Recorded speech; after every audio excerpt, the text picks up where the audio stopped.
اگر تم نے فتح کرنا ہے. یہ ٹکڑے مانگتے پھرتے ہیں، کبھی IMF کی وجہ سے، کبھی کسی ادارے کی وجہ سے، کبھی کسی ملک کے پریشر کی وجہ سے ہم یہ نہیں کریں گے، ہم وہ نہیں کریں گے. اقبال جیسا دانا یہ اتنا کہہ دیتے ہیں کہ اس نے نظریہ پاکستان پیش کیا ہے. یہ کیوں نہیں لوگوں کو بتاتے کہ اس نے یہ گر دیا ہے کہ اگر پوری دنیا کو فتح کرنا ہے تو کسی چیز کی ضرورت نہیں، آمنہ کے لال سے محبت کر لو، اللہ تمہیں فتح عطا فرما دے گا. یہ بات کرنے والی ہے یا نہیں کرنے والی؟ اور یہ چھوٹی چھوٹی باتیں آپ نے یاد رکھنی ہیں، یہ بڑے سبق ہیں ان کے اندر. اقبال نے ایک اور پیغام بھی دیا ہے، کہتے ہیں کہ 3 چیزوں نے میری زندگی کو بدلا ہے، اور وہ میرے لیے اور آپ کے لیے بھی، آپ کے بچوں کے لیے کارگر ہو سکتی ہیں. فرماتے ہیں کہ پہلی چیز ماں باپ، پہلی چیز ماں باپ. کہتے ہیں کہ میرے ماں باپ نے مجھے بدلا ہے. ان پڑھ اقبال کے والد کو پتہ ہے کیا کہا جاتا ہے؟ ان پڑھ فلسفی. یہ ٹرم استعمال ہوئی ہے، اصطلاح استعمال ہوئی ہے، ٹرمنالوجی میں کہا جاتا ہے ان پڑھ فلسفی. ان پڑھ فلسفی، ان پڑھ فلسفی. کہ حضرت اقبال کے والد فلسفی تھے. بے شک ان کے پاس کوئی زیادہ تعلیم نہیں تھی، لیکن وہ آدمی فلسفی تھا. اور جو آپ کی ماں تھی امام بی بی، امام بی بی، انہوں نے اپنے بچوں کو محنت کر کے، کام کر کے حلال کا رزق کما کر پرورش کی، اور فخر کیا کرتی تھی کہ میرا بیٹا اقبال بنا ہے تو میرے رزق کے حلال کی برکت سے بنا ہے.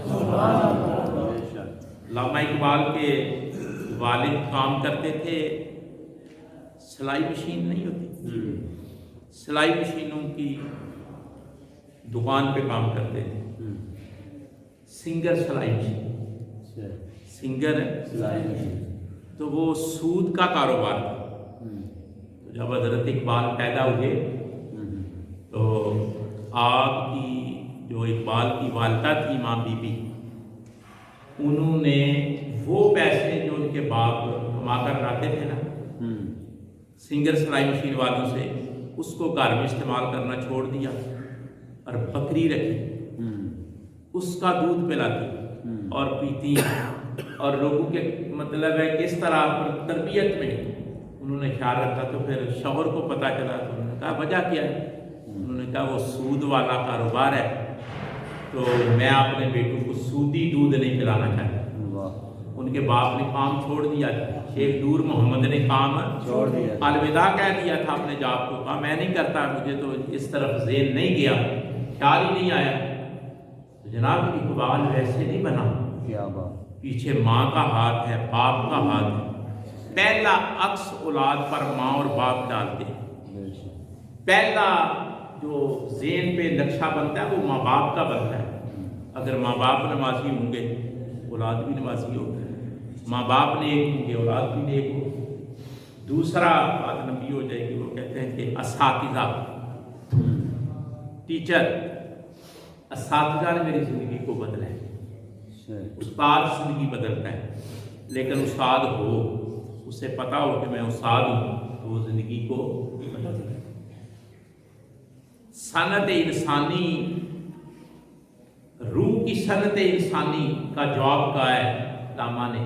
انسان کی جو روح ہے نا اس کی تعمیر کرتا ہے استاد. تیسرا کہتے ہیں اولیاء کی محبت، اولیاء کی محبت. بس یہ میں ایک آپ کی چھوٹی سی بات کرتا ہوں، آپ توجہ سے سنیں. حضرت اقبال نے جب انگلینڈ میں تقریر کرنی تھی تو پیر میر علی شاہ صاحب کو خط لکھا. توجہ جی، خط لکھا کہ میں نے انگلینڈ میں پہلے تقریر کی ہے تو لوگوں نے بڑی پسند کی ہے، میں نے پھر تقریر کرنے جانا ہے، مجھے انوائٹ کیا انہوں نے، تو آپ میری رہنمائی کریں. مضمون بڑا حساس ہے، اسپیس اینڈ ٹائم، زمان و مقام پہ. تو مجھے کوئی بتائیں کہ میں کہاں سے تیاری کروں. تو پھر میرے علی شاہ صاحب رحمۃ اللہ تعالیٰ علیہ نے لکھا 5 بندے تھے جن کو خط لکھا حضرت اقبال نے، ان میں انور شاہ کاشمیری بھی تھے۔ ہمیں بخل نہیں کرتے، علم والا آدمی بخل نہیں کرتا۔ انور شاہ کاشمیری کو بھی خط لکھا، یہ مکتبہ دیوبند کے عالم نے بخاری کی شرح لکھی ہے، ان کو بھی خط لکھا۔ حضرت اقبال نے پھر میرے علی شاہ صاحب کو بھی خط لکھا کہ مجھے بتاؤ کہ میں تیاری کروں اور جاؤں وہاں تقریر کروں تو لوگ پسند کریں اور اسلام کا موقف واضح ہو۔ تو پھر میرے علی شاہ صاحب نے خط میں کہا کہ ایسا کرو، 2 بندوں کو پڑھو، 2 لوگوں کو پڑھو، ان کی کتابیں پڑھو۔ کہا کہ ابن عربی کی فتوحات مکیہ پڑھو۔ ابن عربی کی بات سمجھ آ رہی؟ ابن عربی کی فتوحات مکیہ 1000 صفحے سے زیادہ کی یہ کتاب ہے، 2 جلد، فتوحات مکیہ، یہ پڑھو۔ اور ابن عربی کی لکھی ہوئی ہے۔ اس لیے میں نوجوانوں کو کہتا ہوں، ڈرامے دیکھتے ہو، جس آدمی کے ڈرامے، جس بابے کے کردار سے متاثر ہوتے ہو، اس کی کتاب تو پڑھو۔